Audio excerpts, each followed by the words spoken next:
Hello there, ladies and gentlemen, Sigval here and welcome back to another video. So in this one I wanted to show you all my fights in terms of my leg 6 fights on both of my accounts in the last day of Advent of Chaos. But sadly I literally forgot to record the first 2 fights on the main account, so the only thing we're getting from the main account is going to be this one fight, though it didn't miss too much because other than this it was a cleanup against the sub-boss and the Raven Kinflan Sakumen versus boss Cyborg, and I got garbage rewards again. But we're not, because we got for the secondary account quite an interesting story, and it has to do with boss Catwoman, because as you know, boss Catwoman is going to be quite an annoying boss because she's got that inconvenient chaos tagging that you have to deal with, and it took me a long time to get her there because yet again on the secondary account we don't have anything like Beta Club, Sword of Sin, Sword of Salvation, Deathstroke, Battle Laughs, and we only use Kinflan Sakumen or a Snow Globe.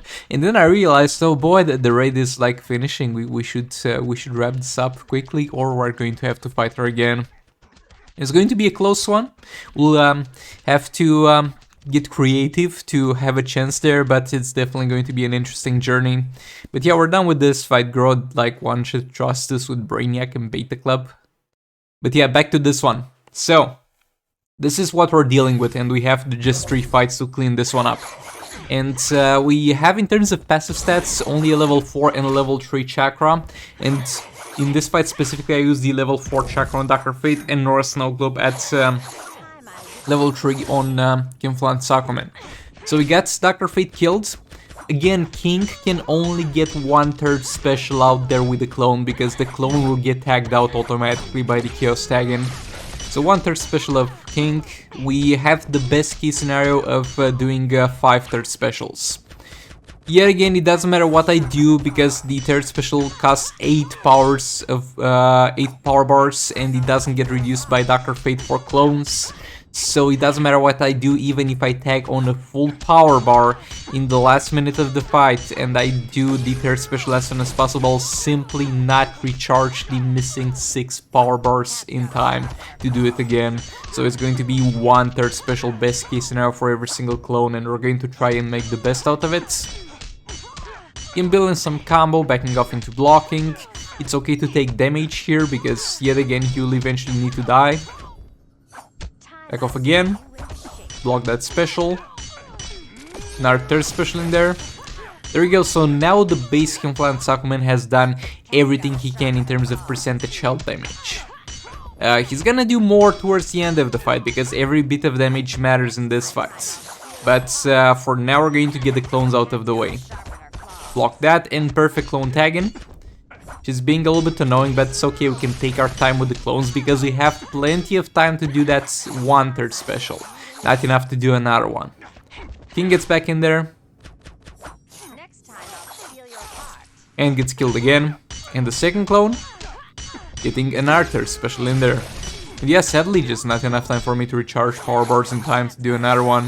So I'm just gonna let this clone die to speed up the tagging of King. So now we're going to do our best to do some damage here.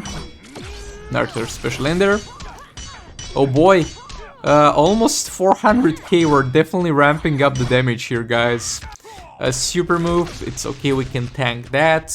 We can't tank much more though because we just revived. Block that special. Thankfully we get some healing from Nora Snow Globe. Another 3rd special in there. Oh, this was above 1 mil. That's actually quite decent. Quite decent, not gonna lie. Re-engage the combo. And another 3rd special in there.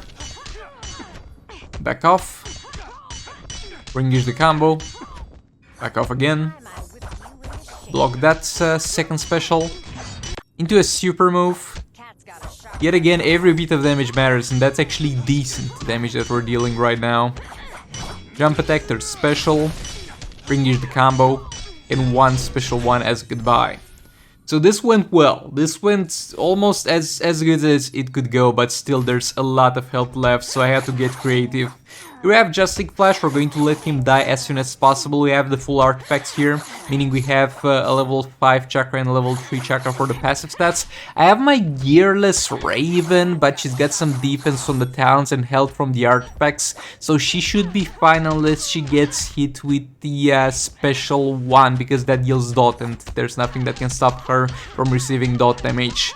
And I couldn't use any normal League of Anarchy damage to her because I would have to also keep EPI alive, and cycling between 3 League of Anarchy characters can work. You can make this work, but at this point it's going to be too luck reliant for me to afford to take the chance, so this was kind of a more guaranteed thing. So I have my EPI, she's not the best damage dealing build she could be, but she's going to do well enough with the 3rd level Dark Metal cards. She's not at 500% crit damage, she's something like 400% or 380, but it's going to have to do.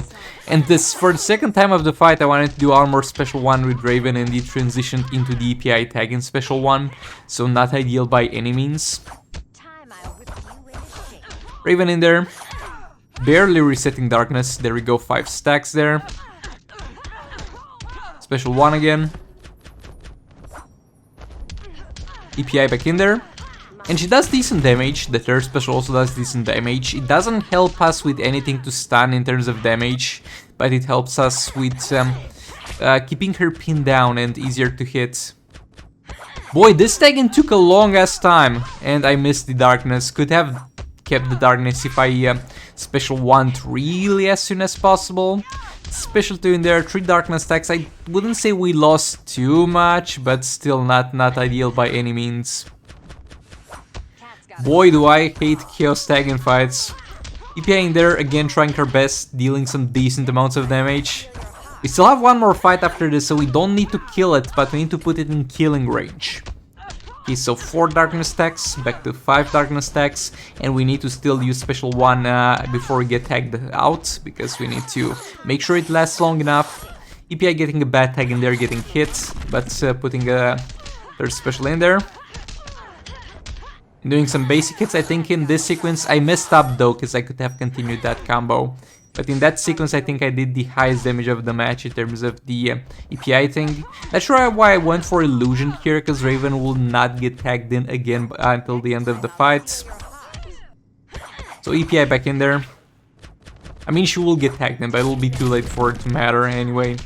So yeah, 3rd special in there. And the last big chunk of damage, the Dark Metal card's really working well for me better, because it switched places at the last moment. And that's gonna be as far as this thing goes. And I could have played it better and I could have gotten better luck, but it is what it is, and let's hope it was good enough. We have 51 mil damage and we're going to use the Server Banshee team. So the Server Banshee is going to be a very tanky character because she's got maxed out defense by default because of her gear set bonuses, and 2 of her gears giving a base stat of defense, so she'll be tanky in that regard. But she will get annihilated by dot damage, and Boss Catwoman's got dot damage on the special 1. So what we need to do is actually run all 3 disables this time for the most part, unless we see clearly that the special that can kill us is disabled. So yeah, even though I usually don't like to do this because it's very inefficient in terms of the time you spend to disable all 3 of them, I'm going to most likely run 3 disables on this one and see how we go. Again, it's gonna be a little bit of a stretch because it's gonna be a lot of damage to be done by Server Banshee alone, but hopefully we can pull it off. Here I see clearly that the special 1 is disabled. The fact that it shares the cost with the special 2 doesn't help out at all. That's not great, but yet again here I know for a fact that both of them are disabled, so I'm not gonna go for 3 of them. Also, the 3rd special, she uses that sometimes, but she seems to do that very rarely. As I predicted, no problem tanking the super move there. Gap closing a bit and our special 1. There we go, 3 disables. Back off. Carefully gap closing there.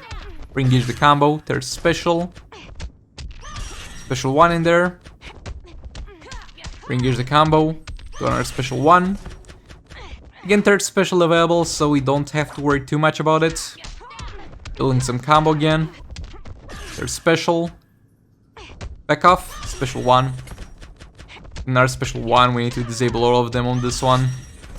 Here we go, 3 disables, let's try to build a little bit of a combo here. Speedful Flash is in there to give her fast tech chance. She doesn't usually need fast tech chance because she has other people building combo for her, but in this particular scenario she builds combo for herself. Had 2 disables there, but I went for 3 of them anyway. We got her in the corner. This is where we want to keep her for the entirety of the rest of the fight. And she doesn't have much health left, not gonna lie, this might be a success here. But yeah, in advance guys, thanks so much for watching, make sure to like the video if you liked it, dislike it if you disliked it. Let me know in the comments how Advent of Chaos Soul Raids ended for you. If it ended on a good note or on a bad note, and where exactly were you at when it finished. But yeah, all that being said, yet again, thanks so much for watching, I'll see you all in the next one, and boy, it's gonna be a little bit of a close one, guys, a little bit of a, not really, 22 seconds left, let's go!